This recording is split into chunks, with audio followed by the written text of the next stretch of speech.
तो ये कहानी है 1991 के दौर की, जब झोपड़पट्टी और उनमें रहने वाले गरीब बेघर लोग अमेरिका के लिए एक बहुत बड़ी समस्या हो गए थे। कहानी की शुरुआत में बोल्ट इंटरप्राइज के सीईओ गोडार बोल्ट को दिखाया जाता है, जो कि इस समय अमेरिका का सबसे अमीर बिजनेसमैन होता है। ये बिजनेस उसे उसके बाप की विरासत में मिला था, लेकिन अब उसने इस बिजनेस को और भी ऊंचाइयों पर पहुंचा दिया है। बोल्ट यहाँ पर हर काम में अपना फायदा देखता है और फायदे के लिए वो किसी भी हद तक जाने के लिए तैयार रहता है। वो इस बात की बिल्कुल परवाह नहीं करता कि उसकी वजह से कितने लोगों को परेशानियां उठानी पड़ती हैं या कितने लोग उसके प्रोजेक्ट की वजह से बेघर हो जाते हैं। और आज वो अपने तीनों लीगल एडवाइजर से अपने ड्रीम प्रोजेक्ट के बारे में बात कर रहा होता है। दरअसल वो लॉस एंजलिस में झोपड़पट्टी के इलाके को तोड़कर वहाँ पर एक 5 स्टार रिजॉर्ट बनाना चाहता है। और इस झोपड़पट्टी की आधी जमीन वो पहले ही खरीद चुका था, लेकिन बाकी की आधी जमीन उसके सबसे बड़े कॉम्पिटिटर मैक्सवेल ने खरीद ली थी। और इसके लिए भी ये उसका ड्रीम प्रोजेक्ट होता है। वो दोनों ही इस जमीन को खरीदना चाहते थे, लेकिन दोनों में से कोई भी अपना हिस्सा बेचने के लिए तैयार नहीं था। और क्रॉसवेल अपने आप को इसी झोपड़पट्टी में से निकला हुआ बताता था और कहता था उसने वहाँ पर काफी वक्त गरीबी में बिताया है। और उसका कहना था बोल्ट, जो कि एक बिजनेसमैन के यहाँ पैदा हुआ है, वो गरीबी में एक दिन भी नहीं बिता सकता था। और बोल्ट को उसकी ये बात चुभ जाती है और वो कहता है कि वो कहीं भी किसी भी जगह किसी भी कंडीशन में रह सकता है। लेकिन क्रॉसवेल को इस बात का बिल्कुल भी यकीन नहीं था और इसलिए वो उससे शर्त लगाने लगता है कि अगर बोल्ट 1 महीने तक उस झोपड़पट्टी इलाके में रह गया तो वो उसे अपने हिस्से की जमीन दे देगा, और अगर वो ऐसा नहीं कर पाता तो उसे अपनी जमीन का हिस्सा उसे देना होगा। और बोल्ट को ये काम बड़ा ही आसान लगता है, इसलिए वो बिना कुछ सोचे समझे क्रॉसवेल से शर्त लगा लेता है। और अब इस शर्त के लिए 2 कंडीशन रखी जाती हैं कि वो वहाँ पर कोई भी पैसा लेकर नहीं जाएगा और उसके पैर पर एक ट्रैकिंग डिवाइस लगाया होगा जो कि उसकी लोकेशन हमेशा बताता रहेगा। और अगर वो 30 सेकेंड या उससे ज्यादा वक्त के लिए झोपड़पट्टी इलाके से बाहर आता है तो उसी वक्त वो शर्त हार जाएगा और ये पूरी जमीन क्रॉसवेल की हो जाएगी। और अपनी पहचान छुपाने के लिए बोल्ट अपनी मूछें मुंडवा लेता है और इस शर्त के कॉन्ट्रैक्ट को अपने लीगल एडवाइजर्स को दे देता है। और क्रॉसवेल उसके सर से उसकी विग हटा लेता है और शाम को अपनी कार में उसे उस झोपड़पट्टी इलाके में छोड़ जाता है। इसके बाद बोल्ट एक बेघर आदमी की तरह यहाँ वहाँ घूमने लगता है। और अब जब रात हो जाती है तो वो एक होटल में जाता है जहाँ पर रूम किराए पे मिलते थे। और जब वो अंदर जाके देखता है तो वहाँ पर एक ही रूम में कई सारे बेड लगे होते हैं और एक बेड का किराया $2.50 होता है, जिसे वहाँ का मालिक उससे एडवांस में मांगता है। लेकिन बोल्ट की जेब में कोई पैसा नहीं होता, लेकिन वो होटल मालिक को एक ऑफर देता है। वो उसे अपना नाम नहीं बताता, लेकिन वो कहता है कि वो एक अमीर आदमी है और वो किसी खास वजह से यहाँ पर आया हुआ है, और अगर वो उसकी होटल में उसे रात बिताने देगा तो उसे आज से 30 दिन बाद $20,000 देगा।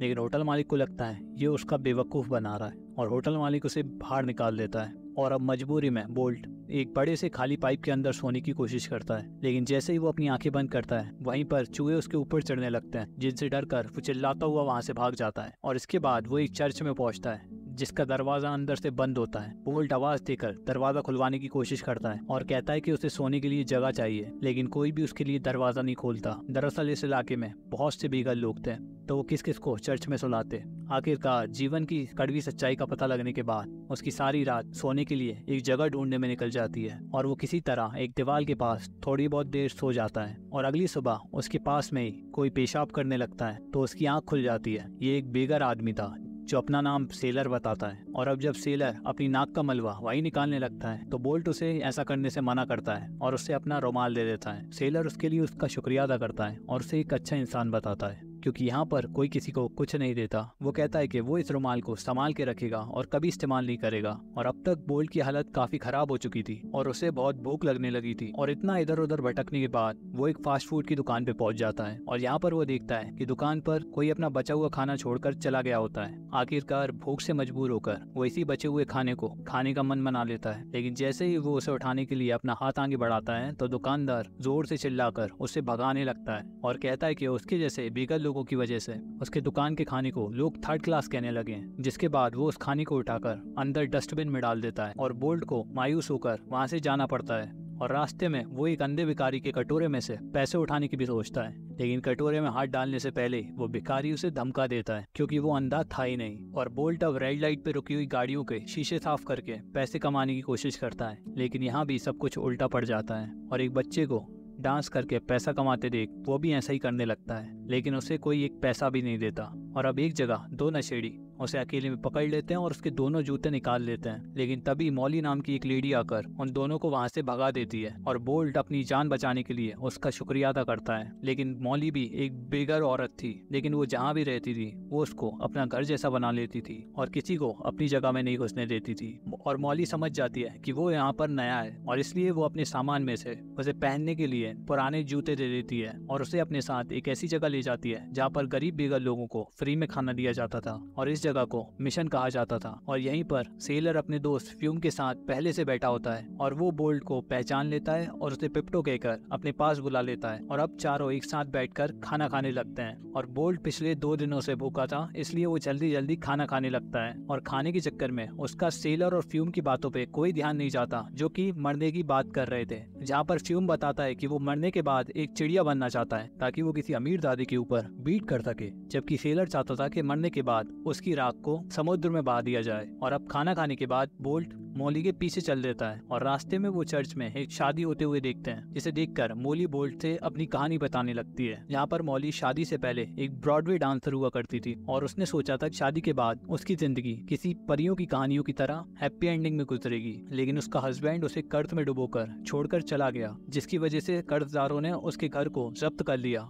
जिसके बाद 8 सालों तक वो पागलों की तरह रोती रहती थी और आज उसकी ये हालत है। लेकिन फिर उसे ये जिंदगी अच्छी लगने लगी थी और इसलिए अब वो जानबूझकर पागलों वाली जिंदगी बिताती है। और मॉली अब बोल्ट से उसकी शादी के बारे में पूछती है और बोल्ट बताता है कि उसकी शादी भी ज्यादा दिन तक नहीं चल सकी क्योंकि पैसा कमाने के चक्कर में उसके पास उसकी वाइफ के लिए टाइम ही नहीं होता था। और अब जब दोनों वापस आकर देखते हैं तो उन दोनों नशेड़ियों ने मॉली के रहने की जगह को आग लगा दी थी और उसका सारा सामान जलकर राख हो गया था। मॉली ये देखकर अपने आंसुओं को नहीं रोक पाती क्योंकि एक बार फिर से उससे उसका घर छिन गया था, लेकिन वो चुप बैठने वाली भी नहीं थी और वो बोल्ट, फ्यूम और सेलर को साथ लेकर अपना बदला लेने चल देती है। और इसके लिए वो बोल्ट को अपने बलि का बकरा बनाकर उन दोनों नशेड़ियों के पास भेज देती है और बोल्ट डरते डरते उनके पास चला जाता है और वो उन्हें गुस्सा दिलाकर चाइनीज रेस्टोरेंट की तरफ भागने लगता है, जहाँ पर उसके तीनों साथी एक बर्तन में गर्म पानी के साथ उसका इंतजार कर रहे होते हैं। लेकिन यहाँ पर बोल्ट के साथ कुछ गड़बड़ होती है और वो 28 सेकंड के लिए उस सीमा के बाहर हो जाता है, लेकिन फिर भी वो मॉली को उसका बदला दिलाने के लिए कामयाब हो जाता है। और इधर क्रॉसवेल को जब ये बात पता चलती है तो वो परेशान हो जाता है क्योंकि अगर बोल्ट 2 सेकंड और वहाँ पर रुक जाता तो ये खेल वहीं पर खत्म हो जाता और पूरी जमीन क्रॉसवेल की हो जाती। और अब वो बोल्ट को हराने के लिए चाल चलने लगता है और अब एक रात तेज बारिश होने लगती है तो सभी लोग उस जगह भागने लगते हैं जिसे वो मिशन कहते थे। और ऐसी कंडीशन में वही जगह उन लोगों के लिए आश्चर्य का काम करती थी।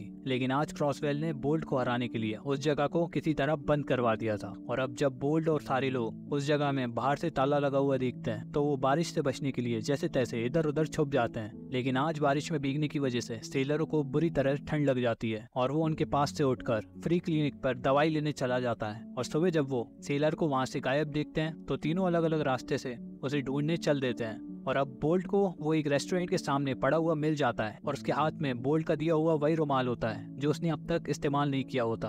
और रेस्टोरेंट का मालिक उसके बारे में ऐसे बात कर रहा था जैसे उसके रेस्टोरेंट के सामने किसी जानवर की लाश पड़ी हो। और थोड़ी देर बाद एम्बुलेंस उसको वहाँ से ले जाती है और रेस्टोरेंट के मालिक को बहुत ही सुकून मिलता है। लेकिन सेलर की ऐसी मौत देखकर बोल्ट का दिल बहुत ही परेशान हो जाता है। आज पहली बार वो गरीब लोगों के दर्द को अपने अंदर महसूस करता है। अब फ्यूम के साथ मॉली फ्यूनरल होम से सेलर की राख को एक जूते के बॉक्स में लेकर आ जाती है क्योंकि वहाँ पर कलश में तो सिर्फ अमीर लोगों की राख भरी जाती थी और वो लोग शहर से निकलने वाले पानी में उसकी राख बहा देते हैं क्योंकि फ्यूम के मुताबिक ये पानी एक ना एक दिन समुद्र में ही जाके मिलेगा।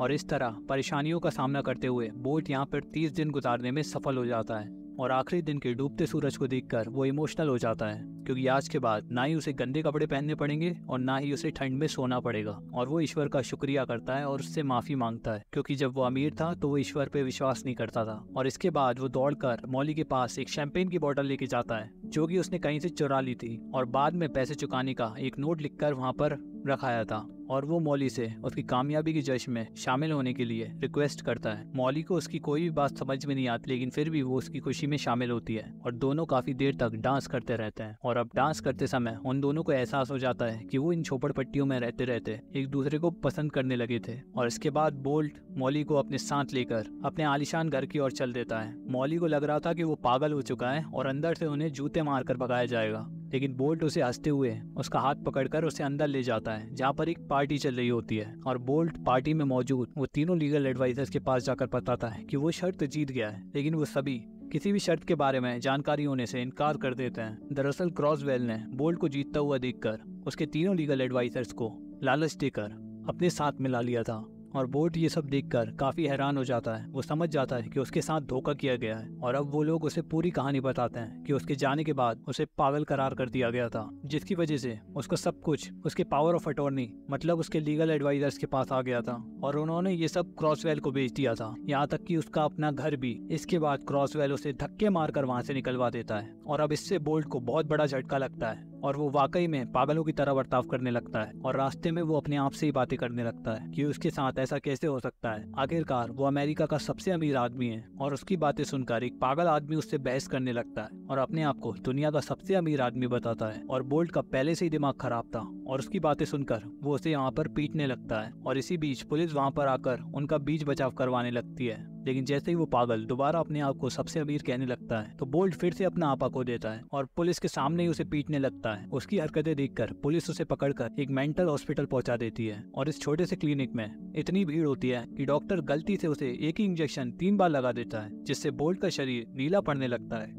बोल्ट की किस्मत अच्छी होती है, एक नर्स की नजर उसके ऊपर पड़ जाती है और उसे तुरंत आईसीयू वार्ड में भर्ती कर दिया जाता है। जब मॉली उसे ढूंढते हुए अस्पताल पहुंचती है तो उसकी हालत देखकर वो रोने लगती है, लेकिन वो उससे जिंदगी से हार ना मानने को कहती है और उससे अपने प्यार का इजहार करती है और कहती है कि वो बिना पैसे के भी उसके साथ जिंदगी बिताने को तैयार है। उसके इतना कहते ही बोल्ट को होश आ जाता है और वो मॉली के साथ अपनी झोपड़पट्टियों की ओर चल देता है। लेकिन यहाँ पर क्रॉसवेल ने उन झोपड़पट्टियों को उखाड़ने के लिए एक सेरेमनी रखी होती है जिसमें कुछ मीडिया के लोग भी आए होते हैं। बोल्ट ये सब देखकर चुप नहीं रहता और ये सब रोकने के लिए वो लोगों को अपने पीछे बुलाने लगता है, लेकिन उनमें से कोई भी उसकी बात पर ध्यान नहीं देता और अपने लिए एक नई जगह ढूंढने के लिए निकल जाते हैं। लेकिन जब मॉली उन्हें पीछे से आवाज देती है कि वहाँ पर फ्री खाना मिल रहा है तो सभी लोग वहाँ पर रुक जाते हैं और सबके सब बोल्ट के पीछे सेरेमनी में पहुंच जाते हैं और उनकी वजह से यहाँ पर एक हंगामा सा शुरू हो जाता है और उनमें से कुछ लोग खाने पर टूट पड़ते हैं तो कुछ लोग शराब पर और एक तो डांस करके एक अमीर औरत को ही पटा लेता है। और इस बीच बोल्ट एक बिगर आदमी की मदद से एक बुलडोजर मशीन पर कब्जा कर लेता है और उसे देखकर क्रॉसवेल भी एक दूसरी मशीन से उसके ऊपर हमला कर देता है, लेकिन आखिर में बोल्ट उसकी मशीन को पलट देता है और उसे मशीन से लटका कर सबके सामने सच्चाई बताने को कहता है। और जान बचाने के लिए क्रॉसवेल अपना सारा गुनाह कबूल कर लेता है और वो कहता है कि हाँ, उन दोनों के बीच एक शर्त लगी थी जिसे बोल्ट जीत गया था और ये सारा सीन मीडिया के कैमरे में कैप्चर हो गया था। और अब कुछ महीने बाद न्यूज पर दिखाया जाता है कि बोल्ट अदालत में क्रॉसवेल के खिलाफ केस जीत जाता है और अपना सब कुछ वापस हासिल करने में कामयाब हो जाता है और वो फैसला करता है कि वो इस झोपड़पट्टी इलाके को साफ करवाकर बेघर लोगों के लिए मकान, पार्किंग और एक फ्री इलाज के लिए एक मेडिकल अस्पताल बनवाएगा। और अब न्यूज एंकर एक और खबर सुनाती है कि बोल्ट उसी लेडी के साथ शादी करने वाला है जिससे वो झोपड़पट्टी इलाके में मिला था और एंकर गैस करती है कि ये शादी जरूर किसी बहुत ही आलीशान जगह पे होगी। और आखिर में दिखाया जाता है कि बोल्ट उसी झोपड़पट्टी इलाके के चर्च में शादी करता है और उसके साथ बैठकर कार में हनीमून के लिए जाने लगता है। और तभी वो पागल आदमी जो अपने आप को दुनिया का सबसे अमीर आदमी बताता था उसकी कार के पीछे लग जाता है और उसे अपनी कार बताता है। लेकिन जैसे ही बोल्ट कार से उतर कर आता है वो पागल उससे अपनी जान बचाकर वापस भागता है, क्योंकि वो अभी तक नहीं बोला था कि बोल्ट तो उससे भी बड़ा पागल है। और इस तरह एक हैप्पी एंडिंग के साथ ये मूवी यहीं पर खत्म हो जाती है।